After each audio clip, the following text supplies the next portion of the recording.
来来来，李将军威猛啊！是啊，将军海量啊！严统领，不是我自夸呀，在大冢仔面前，我李文贵称第二，便无人敢称第一。那是啊！你说那个杨素，我呸！他算什么东西？你信不信？我随时能将他给收拾了。兄弟我以后还得仰仗李将军，在大冢仔面前多多美言几句啊！好，我当你是兄弟。来，先让你们快活会儿，等下看你们怎么哭。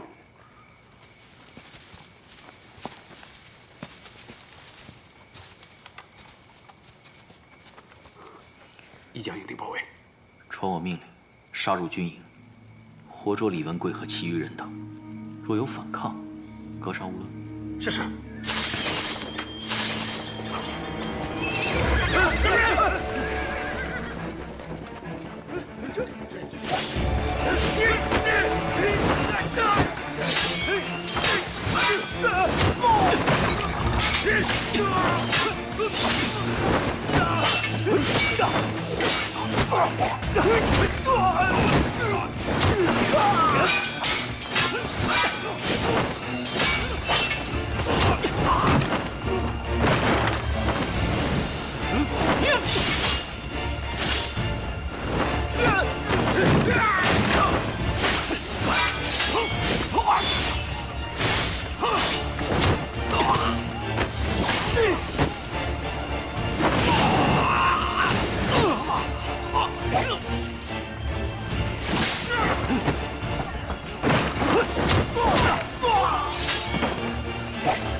你们的统帅已被擒拿，你等还不束手就擒？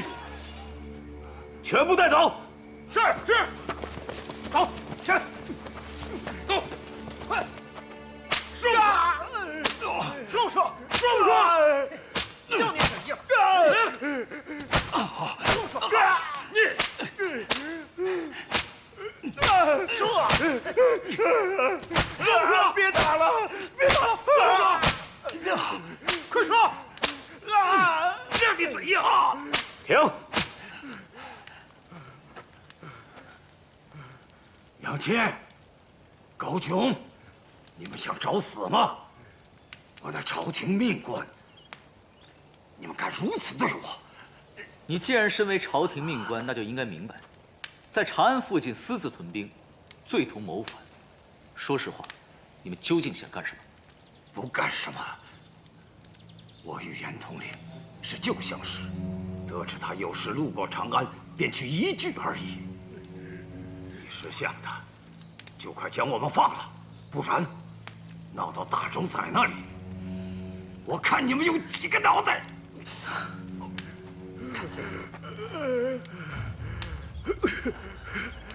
严统领，我知道你是被人胁迫的。若你肯从实招来，尚可将功补过；如若不然，只有死路一条。严统领，谋逆可是大罪，我如今是给你一条活路。不说是吧？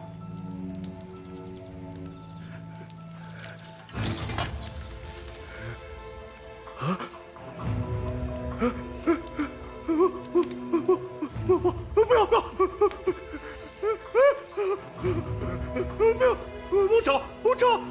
严统领，我帮帮你。是大冢仔命令我带兵进长安潜伏，等候调遣。你胡说八道！你个混账！你个小人！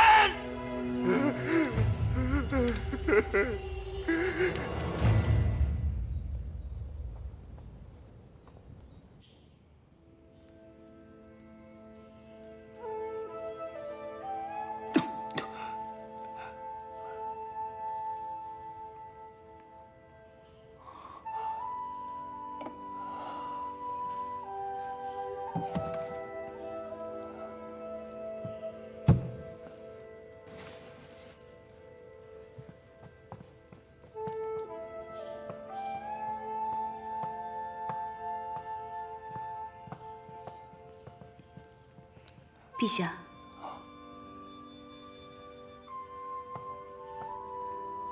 陛下，我已将太子送出长安了。还顺利吗？我送太子出宫之事无人知晓，一路上护送之人绝对可靠，请陛下放心。太好了。对了，陆国公和杨坚那边如何了？他们已捉拿了其中一个叛军统领，并拿到了执政宇文护的供词。做得好。朕大限将至，还有最后一事要交托于你。陛下，请说。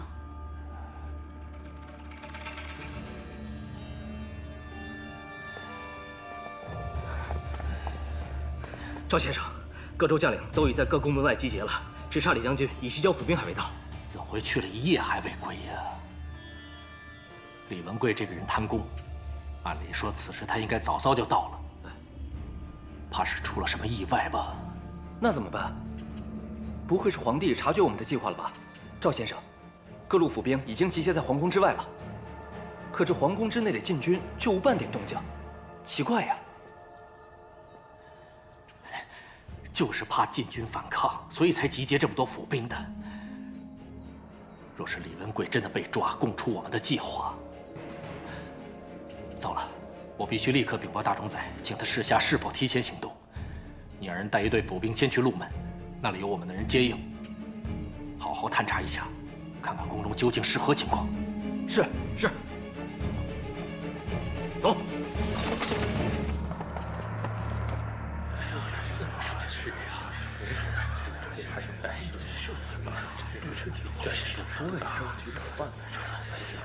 陛下驾到！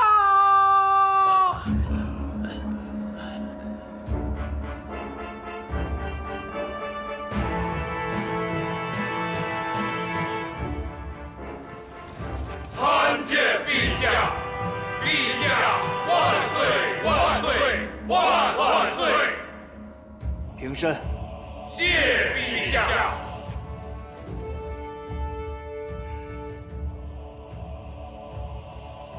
宣鲁国公觐见。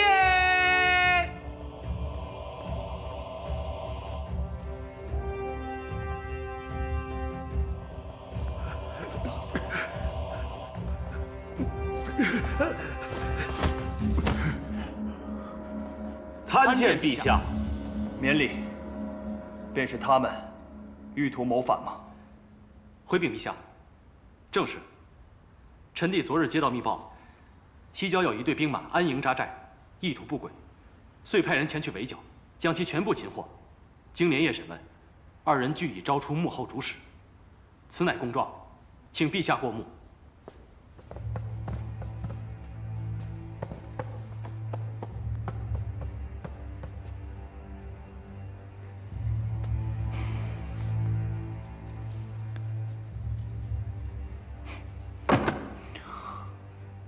宇文护终于按耐不住了。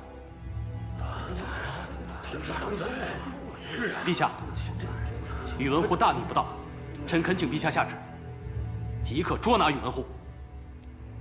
他想逼宫，早晚回来，又何必大费周章亲自去请他？不过在此之前，朕有旨要下。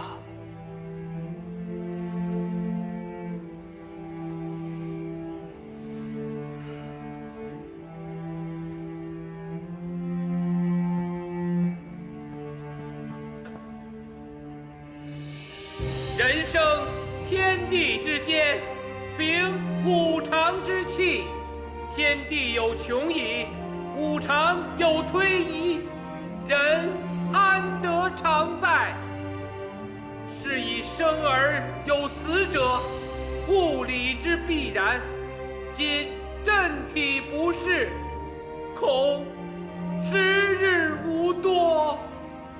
然此乃天命，夫复何言？朕莫九泉之后，大位空虚，社稷无主，震而幼稚，未堪当国。陆国公宇文邕，朕之芥蒂，宽仁大度，海内共闻。能弘我大周，继大魏者，必此子也。时势因为病困心乱，只能及此。朕今人死，殊此怀抱。陛下，陆国公，我大周今后便交于你了。可是陛下，哈哈哈哈哈哈！大种菜，跑这来了。是啊，不是卧病大种。大种菜。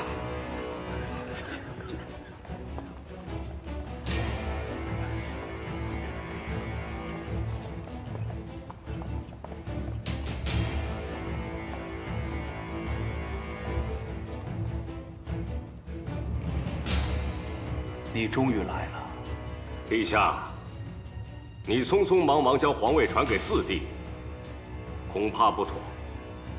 朕似乎没问你的意见，恐怕由不得你不问了。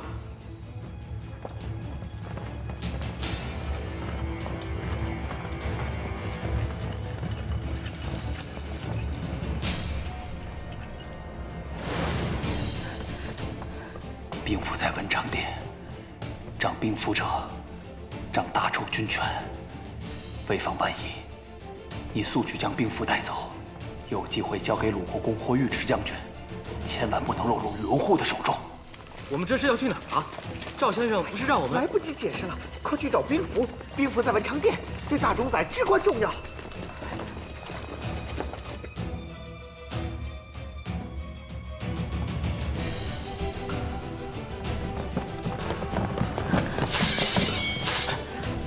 杨素，杨夫人，快将兵符交出来，大家也无需动手。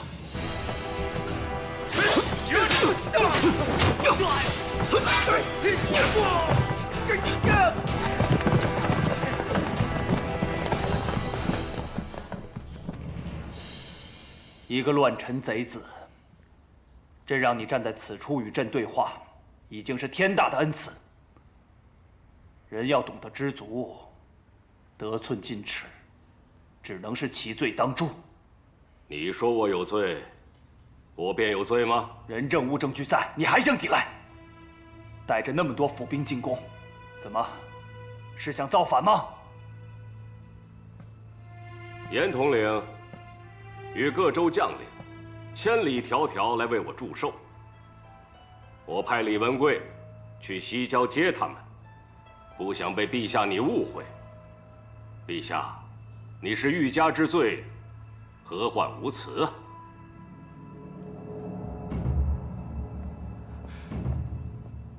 他们都已经招供了，是你们刑讯逼供的吧？皇宫周围集结了大量府兵，不是造反又是什么？皇后被暗杀，可见禁军之无能。我派遣府兵护卫皇宫，保卫陛下，陛下却不识好人心。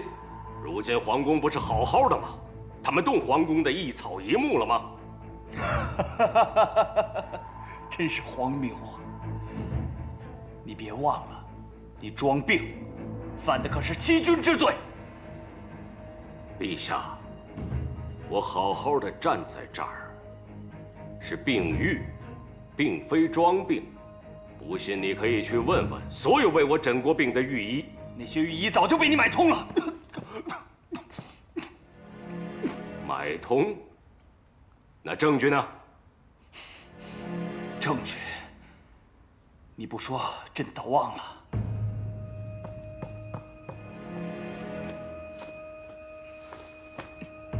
这个是陇西太守，参拟宇文护，私占良田，贪污国库，钱帛无数。污蔑他是在报复我，将他贬职。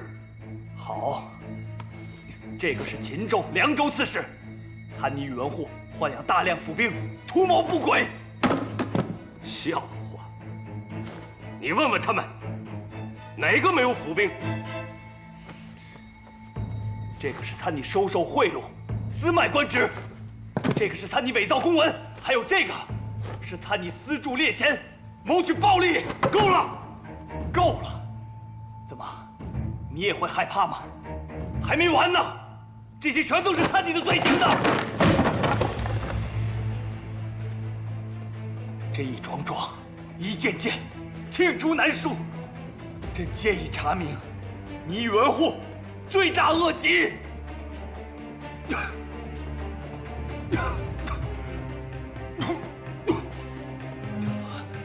可悲呀，可悲！太祖，您看到了吗？这就是我一心辅佐的陛下。他想杀我，便捏造出这么多罪证。你少搬出太祖之名！他若看到你如此败坏我大周江山，也容不得你。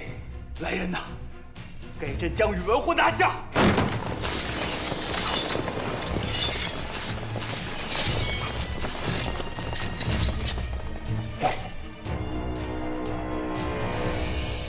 你还想反抗？贼心不灭，等着受死吧！秦军听令，将其统统拿下！谁敢？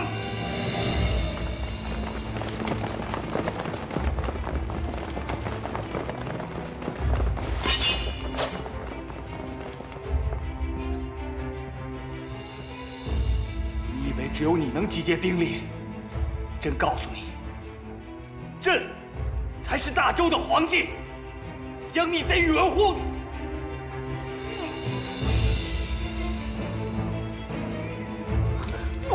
陛下，陛下，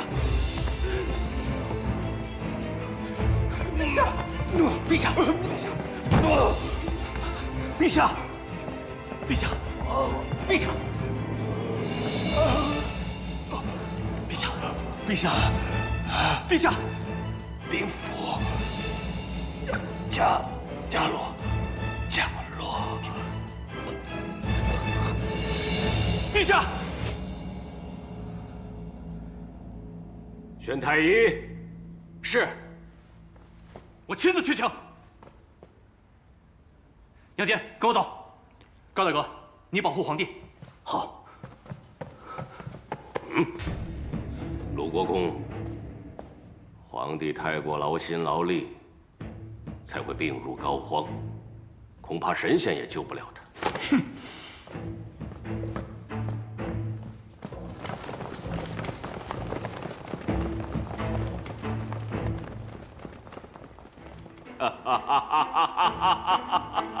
天助我也！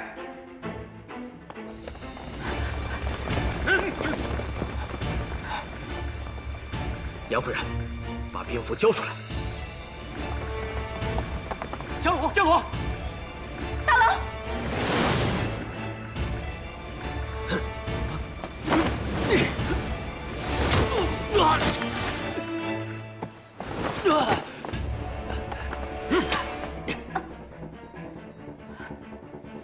江罗，杨坚，我也不想伤你夫人，只要将兵符交出来，我立刻放了他。不可以！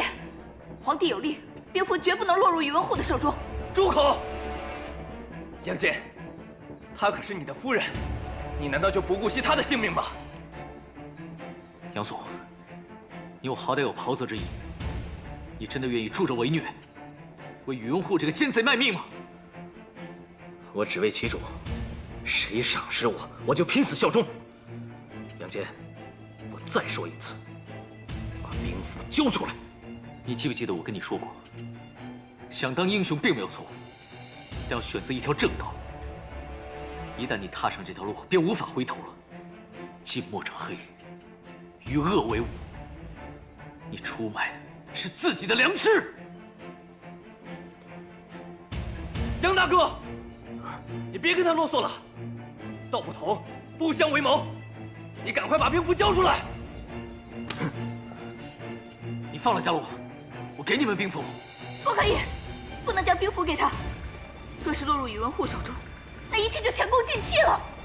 杨坚，不可！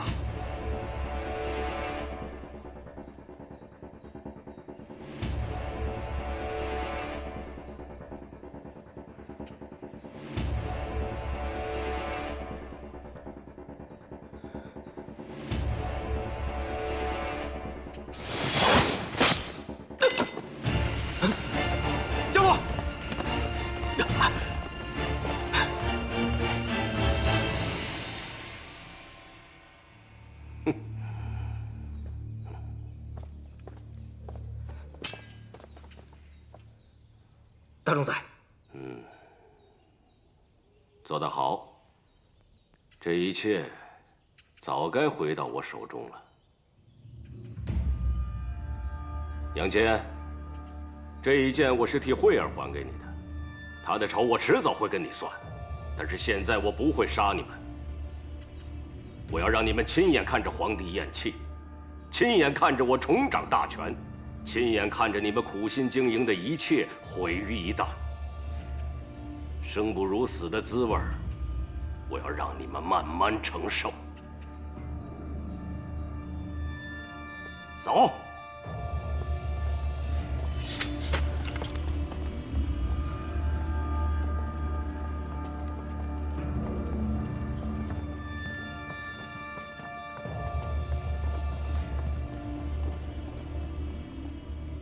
杨素，属下在。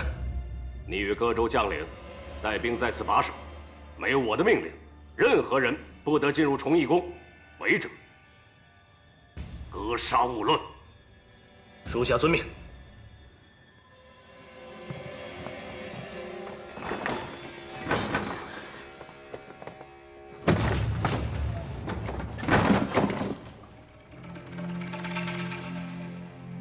鲁国公，皇帝传位于你，莫做无谓的牺牲。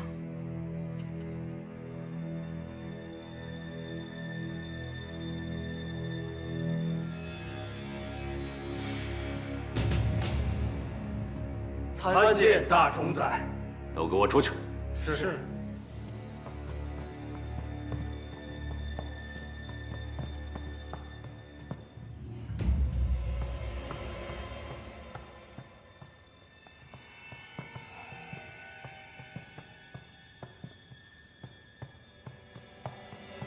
大冢宰，大冢宰。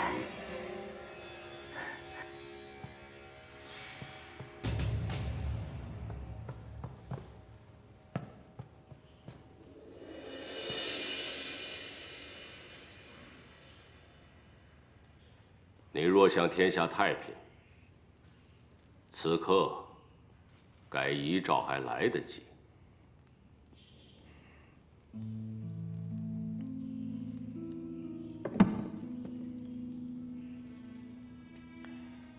你想让朕传位于你，君是君，臣是臣，只有臣听君，没有君听臣。君臣，君可以变臣，臣亦可以变君。你们能坐上皇位，也是我让你们做的。但是你不能，因为你没有这个命。就因为你是太祖的儿子，而我是太祖的侄子，那又如何？这皇位，我让你做，你就乖乖的做；我让你死，你就别想活着。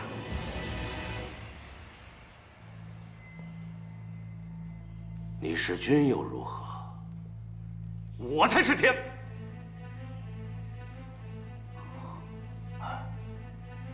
你没有那个天命，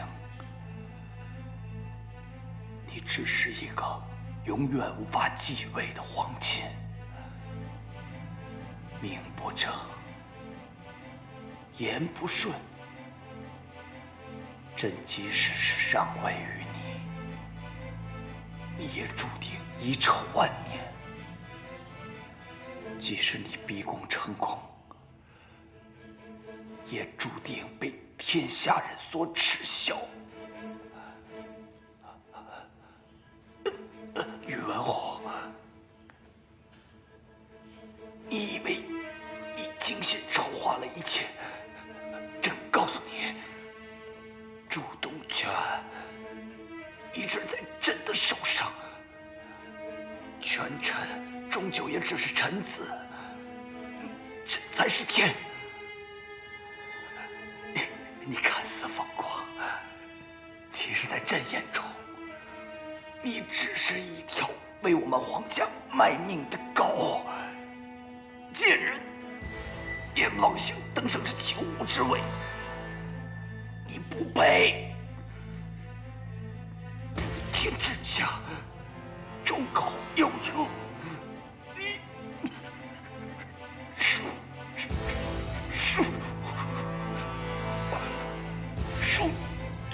输定了。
皇兄，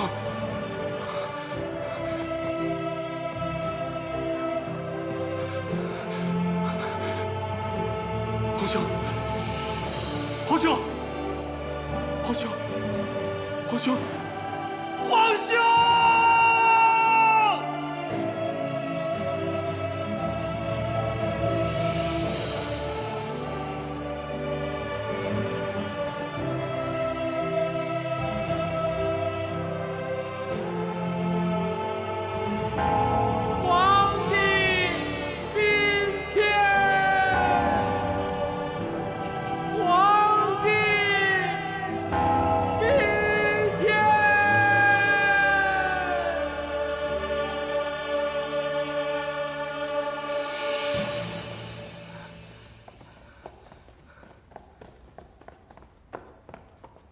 启禀大中宰，属下一带人查遍了整个皇宫，但并未找到太子踪迹。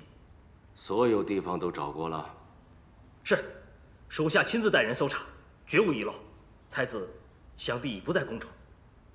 皇帝刚刚宾天，太子便不知所踪，这事儿真不简单呐。想我大周开国至今，从未有过有太子却改立他人为帝之事。此事有违祖制，皇帝一向圣明，绝不会做出如此糊涂的决定。必定是因皇帝病重，神志不清，被别有用心之人给蛊惑了。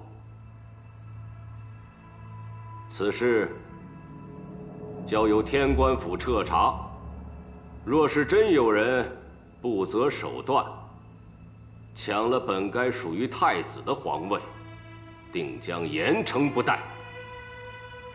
此外，太子失踪，杨整身为禁军统领，却毫不知情，简直就是玩忽职守。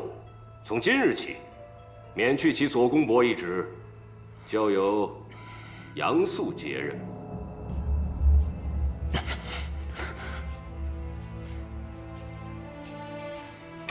谢大中宰。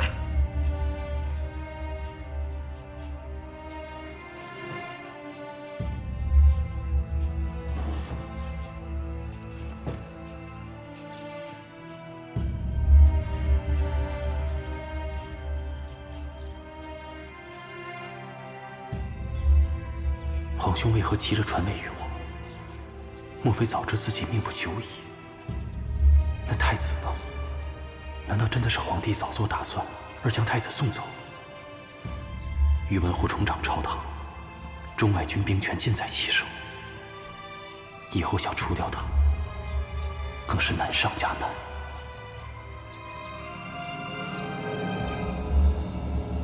卢国公，伽罗，你怎么来了？出什么事了？有件事情我思来想去，还是觉得应该告诉你。何事？其实太子是皇帝命我送走的，如今他应该已出了大周。这是为何呀？就在皇帝宾天的前一日，他似乎知道自己时日无多，担心宇文护会对太子不利，故而命我将贤儿送出大周，过平凡人的生活。果真如此，皇兄是想让我应对宇文护。因为在皇帝看来，能和宇文护对抗的，也只有你了。我可以吗？我拿什么跟他对抗啊？我知道你有很多顾虑，而前路亦是艰险，所以我想再告诉你一件事，让你自己决定是否去争取皇位。你说吧。太医说皇帝是日久操劳，心力交瘁，但我怀疑并非如此，因为我曾亲眼看到皇帝咳出的血是黑色的。黑色？皇兄，皇兄！在大德殿上，我扶皇兄的时候，也发现他嘴角的血颜色不正常，但当时来不及细想。其实皇帝也有疑心，他怀疑自己是被人下了无法查验之毒。那毒害他的人，哼，除了宇文护还能有谁？我也怀疑皇后被害跟宇文护脱不了干系。如今他只手遮天，现在又找不到太子，你能否遵从遗诏，继承大位，还未可知。我将知道的都告诉你，好让你提前防备。皇兄曾提到过，当初三哥突然暴毙，他就怀疑是宇文护下的毒，只是苦无证据，所以皇兄一直小心谨慎。可没想到，倘若皇兄当真是宇文护所害，那他也太丧心病狂了。他真的下得了狠心，杀我两位哥哥吗？宇文护毒害皇帝，是因为太子年幼，即便登基，也好控制。幸好皇帝有先见之明，将太子送走。但是宇文护没有想到，皇帝会传位于你。如今他要对付的，就是你了。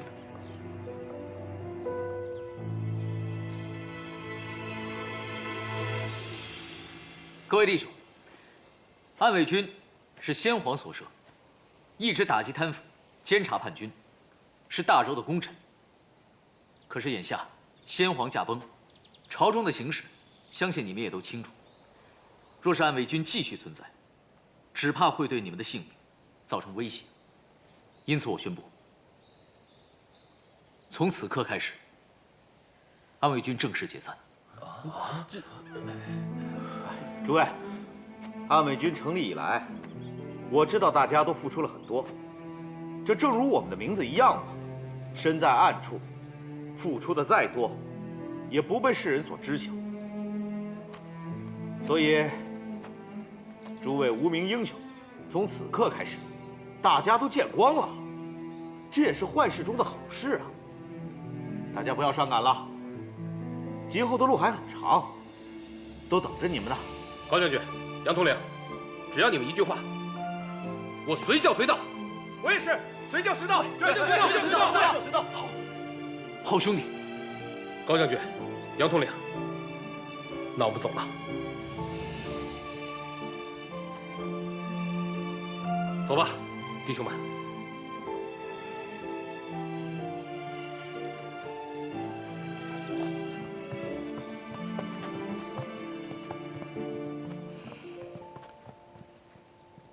高大哥，他们都走了。组建安卫军，仿佛还是昨日之事。你看，一转眼，又全散了。唉，只希望阿勇顺利登基之后，能重组安卫军。宇文护装病迷惑世人，可是没想到，在先皇驾崩之日，他又带着兵重进朝堂。这背后的阴谋和他所扶持的势力，确实让人感到可怕。只怕三弟登基以后，掌控朝堂的人依然是宇文护。哎呀，只要他能顺利登基，以三弟的性格和谋略，不会比宇文护差。这些都是后话，我只怕宇文护在三弟登基一事上，又会搞出什么花样来。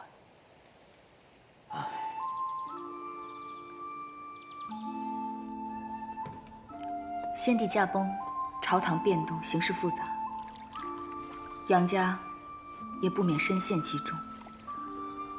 我担心会给染房招来麻烦，所以日后染房就交由你来打理了。我不行的，不行的，杨夫人，我不行的。你行的，这些日子以来，你勤恳做事的那份用心，还有你对染房的热情，我都看在眼里。我相信你行的。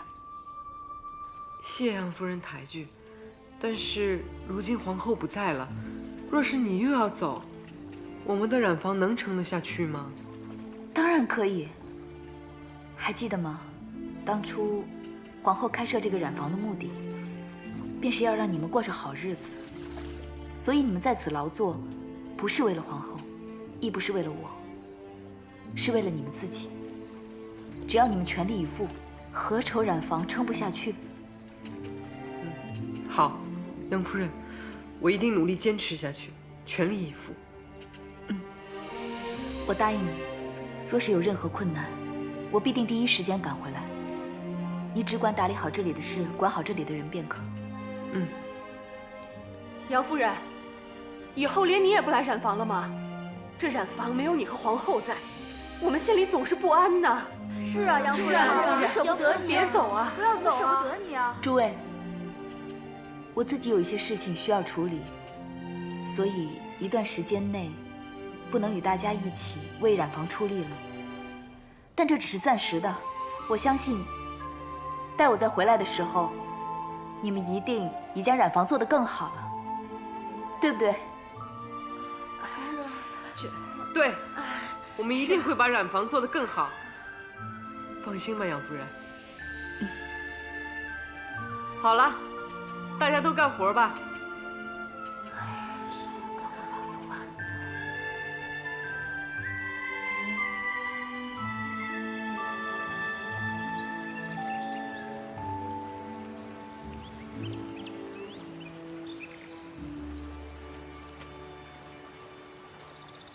鲁国公，伽罗，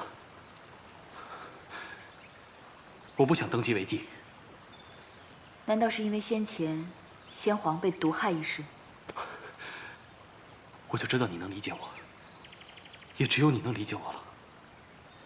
陆国公，我能够明白你的忧虑与恐惧，我可以理解你，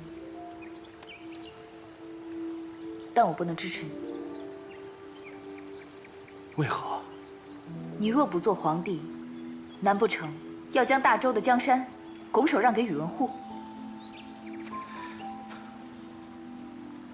我不管谁会做这个皇帝，反正我不做。好，那就让宇文护做。只不过，从今往后，这朝堂上还会死多少人，百姓还会受多少苦。你若真的可以视而不见，那你便安心退出吧。你是在激我？你明知三哥和大哥先后被宇文护毒害，你还让我做这个皇帝，连你也不管我的死活了，是不是？ 你并非不想做这个皇帝吧？而且你知道不得不做，所以才来寻求我这个旁人的支持，以图心安理得的不做皇帝。我没有。你以为你将皇位让给宇文护，你便能自保吗？你是太祖的正统血脉，是先皇钦定的皇位继承人，你的存在。 永远都会是宇文护心头上的一根刺。你想想，以宇文护的性子，他能不拔了你这根刺吗？但你若登上了皇位，这天下人都看着，一时半刻，他也不敢将你如何。你还有机会扳倒他。扳倒他，